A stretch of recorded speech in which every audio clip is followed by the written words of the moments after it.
Jadi ciri orang munafik pertama kata Al-Quran dalam sholatnya yaitu orang yang sholatnya bermalas-malasan. Apa contohnya orang yang bermalas-malasan sholat? Kalau sholat dia ngangkat takbir malas. Allahu Akbar. Allahu Akbar. Sami Allah liman hamidah. Malas. Ya kan? Ruku, dari ruku ke tegak belum tegak lurus. Padahal iktidal itu maknanya tegak lurus. Hatta ta'tadil. Kata Nabi, sampai tegak lurus. Ini masih ini. Sujud. Allahu Akbar. Ustaz, bukan masalah apa, aku tuh sakit pinggang. Justru dipaksakan walaupun sakit pinggang. Ada pula yang ngomong aku sakit besar perut Ustaz. Jadi suruh ruku macam ini baik. Tidak sempat nak lurus macam ini. Tapi yang dimaksud adalah malas dalam gerakannya. Orang malas juga bisa bentuk yang lain. Apa itu? Menunda-nunda waktu sholat. Zuhur menjelang asar, asar menjelang maghrib, maghrib menjelang isya, isya kemalaman, subuh kesiangan.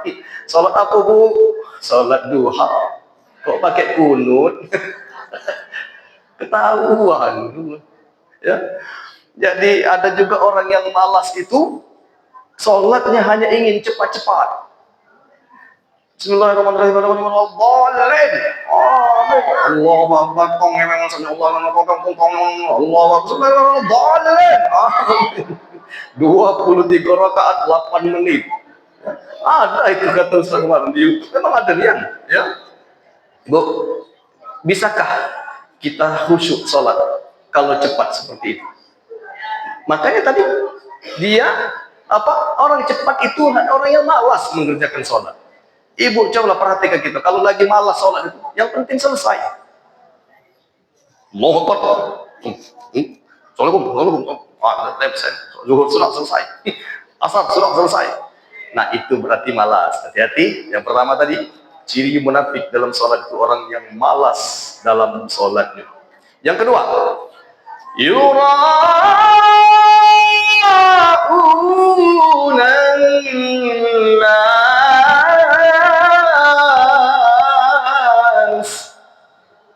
apa itu yuroi? Riak kepada manusia. Masya Allah, yang dimaksud riak kepada manusia itu, dia itu sholat bukan karena Allah, melainkan karena manusia. Yang ibu-ibu takut kena marah laki, bapak-bapak maluan dengan bini, atau bisa juga takut kena marah bini. Ya bisa jadi kan, tampang sangar, kumis tebal, pagar kecamatan, balik kena tempeleng bini, kena tabuk bini Pak Haji. Aduh, jangan salah kamu. Ya? Kalau aku tidak takut dengan bini, serius. Kalau aku bini, aku tertunduk-tunduk. Karena aku sembunyi di bawah dipan. Kita ini istiqomah, ya Bu ya. Ikatan suami takut istri sampai yaumul qiyamah. Ladas kamu puas bini aku di situ.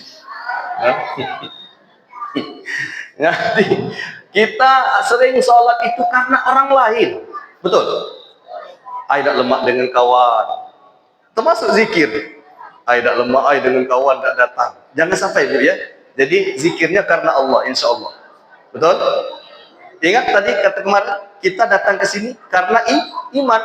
Iman yang kuat itu yang menguatkan tubuh kita untuk datang ke sini. Tidak ada rasa malas. Kalau orang yang malas sholat ya atau zikir, jangankan 1 jam seperti yang kita lakukan ini. 5 menit sudah terasa lama. Betul nggak kira-kira?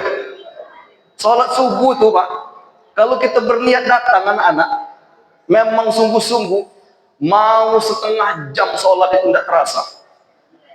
Ini cuma waktu kita Jumat, anak-anak Ibu. Ya, aku tahu pas aku tidak jadi imam. Imam pas waktu surat sajadah. Oh, anak-anak kaki. Lama surat sajadah. 8 rukuk. Oh ya anak ini. Nguak. Mulut busuk, sikat gigi tak. Astagfirullahaladzim. Kamu tuh saya ngomong. Tapi termasuk ibu-ibu juga lesu. Nah kita sudah zikir ini sejam ini terasa berat kalau bukan karena iman, betul. Tapi kalau kita beriman, ya Allah, terasa sebentar zikir itu masih kurang rasanya, betul. Nah, ingat tadi, sholat tadi jangan karena manusia, tapi karena Allah. Ada orang yang sholat karena tidak lemak dengan tetangga, bapak takut tidak enak sama anaknya dari pesantren, ya, atau anaknya takut dengan marah bapaknya. Ada seorang anak buah takut dengan atasan. Ngapain nak takut dengan atasan itu? Ya, di pasal 16 cuma 15.000 atasannya. Atasan maju. Ada yang sholat seorang ustadz seperti kami misalnya, ada enak ke masjid kan ustadz. Pak Haji, Bu Haja balik dari Mekah, masa tidak pernah sholat. Hati-hati, kata-kata tidak enak atau karena orang lain itu termasuk dalam kategori riya. Dan itu ciri orang munafik di dalam sholatnya. Yang ketiga, wala yadhkuruna Allah illa qalila. Dan mereka tidak ingat kepada Allah melainkan sedikit sekali. Nah, yang ketiga ini yang sangat banyak.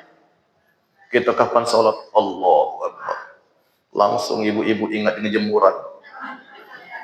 Allahu Akbar, cucian. Sami Allahu liman hamidah, sayur belum masak. Laki anak balik. Anak sekolah baju belum digosok.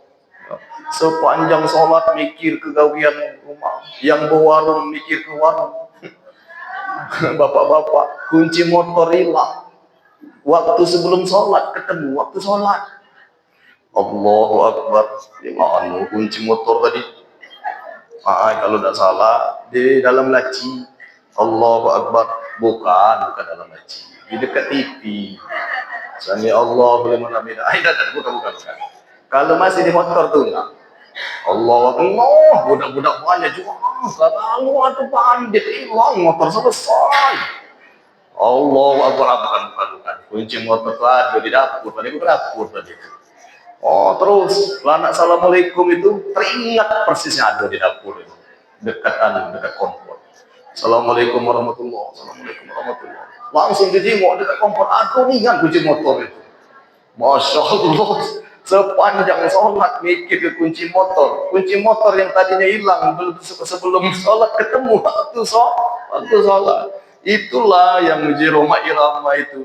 Pikiranku terbang di antara bintang, jauh menerawang ke alam hayalan. Mungkinkah ku jumpa dia yang ku cinta. Hafal. Ustaz juga hafal. Iyalah, kita ini pernah mantan penyanyi dangdut. Ya Allah, apa tadi? Melayang-layang. Selama di dalam sholat itu banyak hayalan. Maka ibu, bapak, halo. Jadi ingat tadi, hindari ketiga ini sehingga sholat kita tidak menjadi orang munafik. Dan bahayanya, selain kata Al-Quran, fawailul lil musallin alladzina hum an salatihim sahun. Celakalah orang yang sholat, itu orang yang lalai dari sholatnya. Dan orang munafik dalam sholatnya. Innal munafiqina fid darkil asfali minan nar. Sungguh orang munafik itu tempatnya di aspal neraka. Ibu tahu aspal neraka?